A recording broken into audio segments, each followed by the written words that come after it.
The trade negotiations between the U.S. and Japan, this hardening that we starting to see in the Japan's stance and all this, is there an implication for your strategy for the Japanese yen, perhaps, or JGB yields? Well, I mean, look, I think, as you say, the stance does seem to have hardened. We've got actually differing stances across the region, certainly on FX.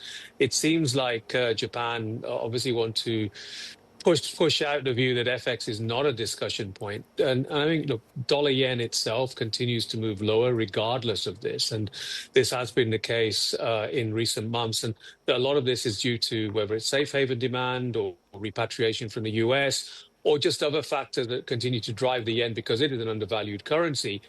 So I don't think Japan is particularly keen on aggressively strengthening the yen from here. I also think there's bad memories of what happened in the Plaza Accord. So FX is a little bit of an untouchable subject. But you compare and contrast that with Korea, and we've had Korean press talking about the won being a factor that is going to be in discussions with the US. So there's a lot of quite a varied stance across Asia on FX. Yeah, you mentioned repatriation demand from the United States. I mean, that has been really the talk of the markets, right? The U.S. dollar weakness and U.S. bond selling off. Do you think the weak demand for the 20-year just overnight was a game changer, perhaps? A game changer as in something that can actually derail the market's direction after the rebound that we saw?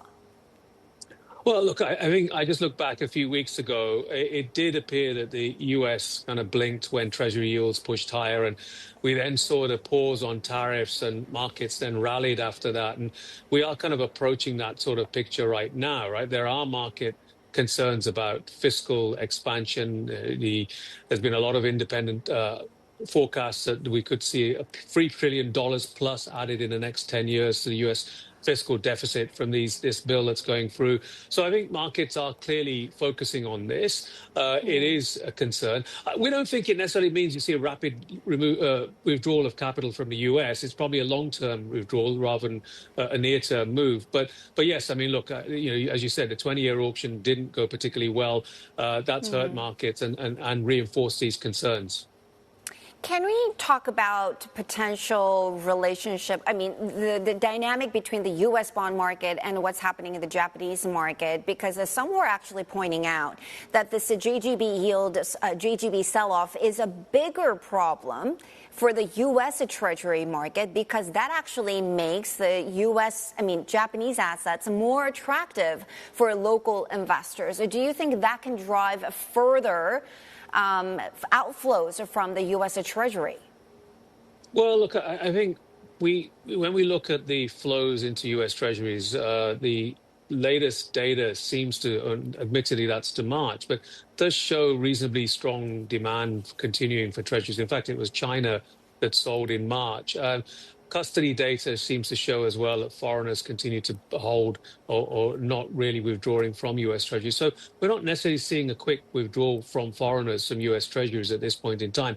But look, there is focus on the backup in Japanese yields and the fact that the longer end of the curve is coming under more and more pressure, whether it's to do with concerns about the BOJ's bond buying or perhaps a view that inflation could be an issue going forward in Japan and BOJ may not be aggressive enough, or whether it's just simply, some correlation or contagion from the sell-off in U.S. Treasuries. Nonetheless, that is a focus. And they say as Japanese yields move higher, there may be some reallocation.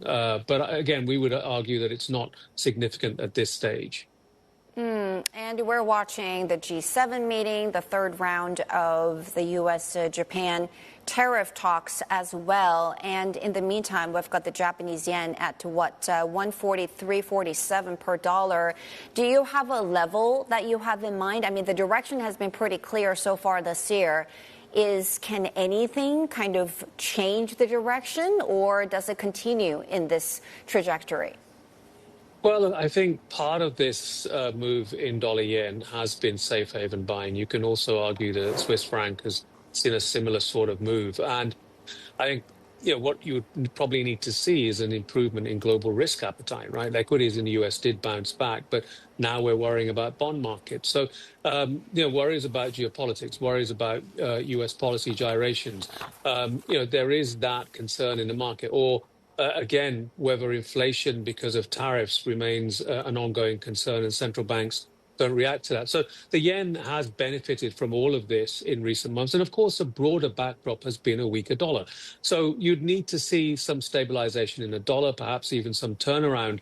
Unfortunately, as the US yield curve steepens, that generally isn't positive for the dollar. So in this environment, it's hard to call the dollar higher in the short term.